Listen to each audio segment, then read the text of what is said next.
It is the 2nd of January 1611, and in Čachtice, a village in Upper Hungary, now located in Slovakia, the trial of Elizabeth Báthory begins. The Countess, along with several of her servants, faces accusations of murdering dozens of young girls, allegedly torturing them in the most horrific ways. She is the main defendant, but due to her noble status, she avoids direct participation in the trial. Her fate is decided based on the testimonies of her supposed accomplices, and the proceedings quickly gain momentum. After years of silence and turning a blind eye, suddenly everyone has something to say.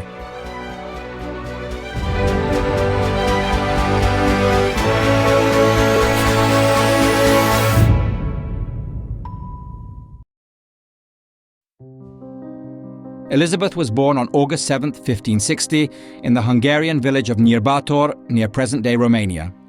She came from the powerful Báthory family, which had split into two branches, Eched and Somlyó, 2 centuries earlier. However, noble families often intermarried for wealth and land, as was the case with her parents. From an early age, Elizabeth grew up in luxury and received the best education.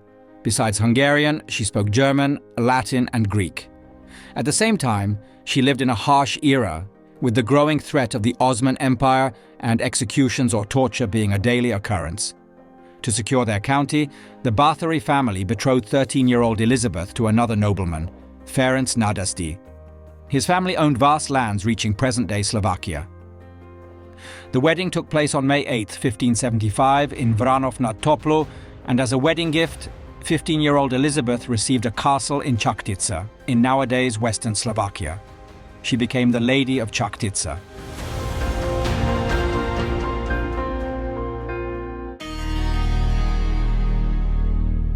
She has 5 children with her husband, but 2 die at a young age.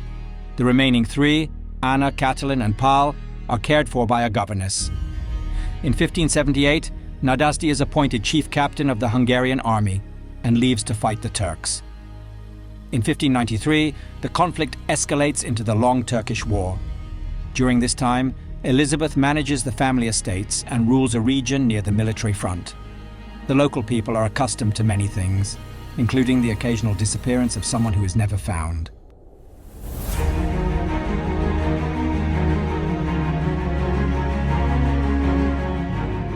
Nadasdy takes pleasure in war.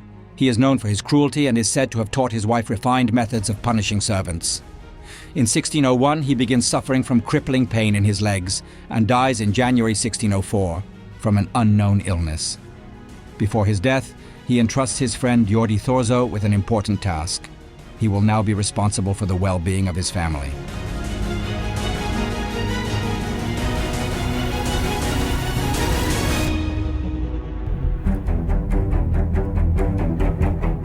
Now, let's return to Elizabeth.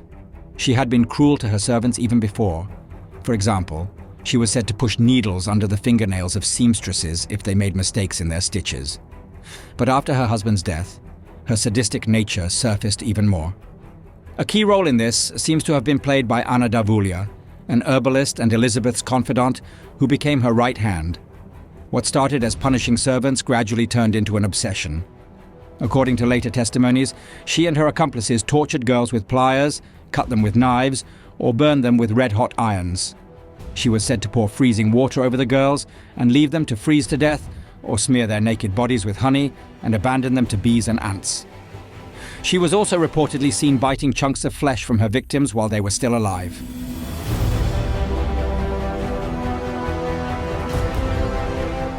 Báthory even establishes a school at her castle for girls from noble families, where they are supposed to learn etiquette for young ladies. Wealthy daughters eagerly enroll. It is no surprise. After all, it seems unlikely they could find a better mentor than a rich, noble, and educated countess. However, it soon becomes clear that instead of education, the girls face only suffering and death. To Báthory, these are not students, but easy prey for satisfying her sadistic desires. In a way, it is the perfect plan. Who would dare suspect a wealthy and powerful noblewoman? Moreover, Elizabeth always has an explanation ready. At first, she claims that cholera has struck the castle. Later, she insists that one of the girls went mad and killed the others.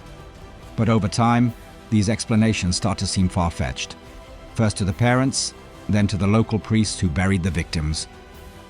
By 1610, the situation has escalated to the point where even the King of Hungary and Holy Roman Emperor, Matthias Habsburg, can no longer ignore the strange deaths. He orders an investigation and appoints the Hungarian Palatine, a high-ranking state official who, in some matters, represents the king, to lead it.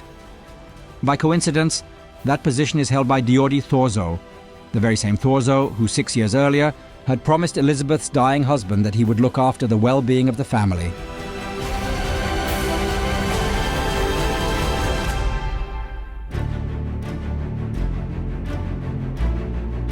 The investigation begins in March. Within 6 months, Thurzo gathers around 50 witness testimonies. That is enough for the investigative commission. By the end of the year, they raid the castle and arrest Báthory while she is having dinner. When they search the cellars, they are met with a chilling sight. Thurzo later described the horrifying scene in a letter to his wife.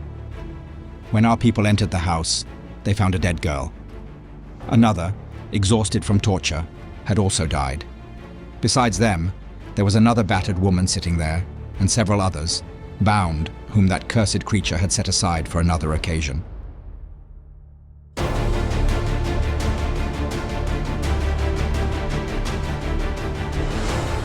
Thurzo finds himself in a difficult position. On one hand, he holds clear evidence of Elizabeth's guilt, but on the other, he is bound by his promise. He reaches an agreement with Elizabeth's son and brothers-in-law to send her to a convent. However, news of her arrest spreads quickly, and a quiet departure is no longer an option. Thurzo then devises a plan to keep Báthory under house arrest. Bringing her before a public tribunal would tarnish the reputation of the entire family.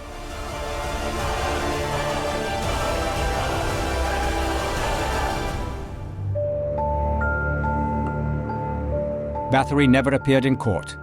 Instead, the key witnesses were her 4 accomplices: her friend Dorota Semtes, caretaker Ilona Jo, laundress Katarzyna Benicka, and servant Jan Ujvari, known as Ficko. As for her confidant and co-conspirator Anna Darvulia, she died before the trial, which was set for January 2nd, 1611. All the accused eventually confess. They claim to have helped Báthory torture and kill helpless girls, allegedly as many as an astonishing 650. And although all but Benicka, who received a life sentence, were condemned to death, the course of the trial and Báthory's actual guilt are questioned by some historians today.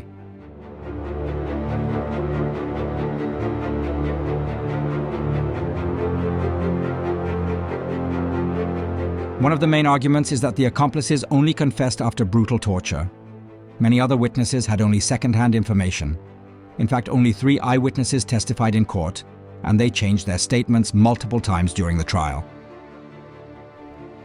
Additionally, the investigation was ordered by Emperor Matthias, and the Habsburgs owed the Báthory family a significant sum of money. If the Countess were convicted, the debt would be erased.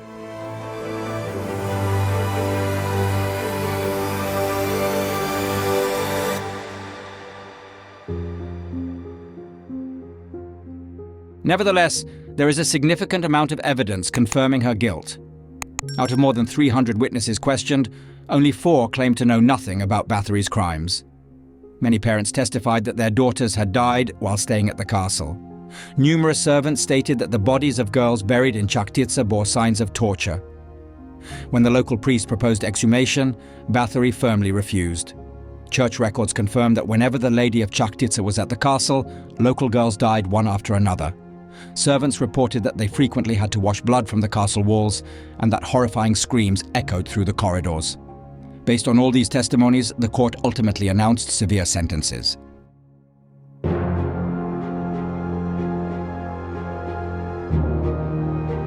The main accused actually fared quite well. On January 7, 1611, Elizabeth Báthory was sentenced to life under house arrest as part of an agreement between the judges and Thurzo. However, she did not remain there for long. 3.5 years later, on August 20th, 1614, she complained to a guard that her hands felt cold. He dismissed her, telling her to go to bed. She did, but by morning, she was found dead. The exact cause of her death remains unknown. She was 54 years old.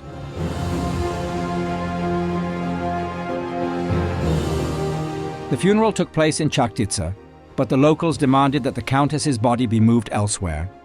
Within a few years, the stories about Elizabeth Báthory took on a new dimension. Legends began to spread that Báthory drank the blood of young virgins, and even bathed in it. The truth behind these tales may never be known, but one thing is certain. The horror story of Elizabeth Báthory is truly unique. It has survived for 4 centuries, and its central figure is even listed in the Guinness Book of Records as the most prolific female murderer of all time.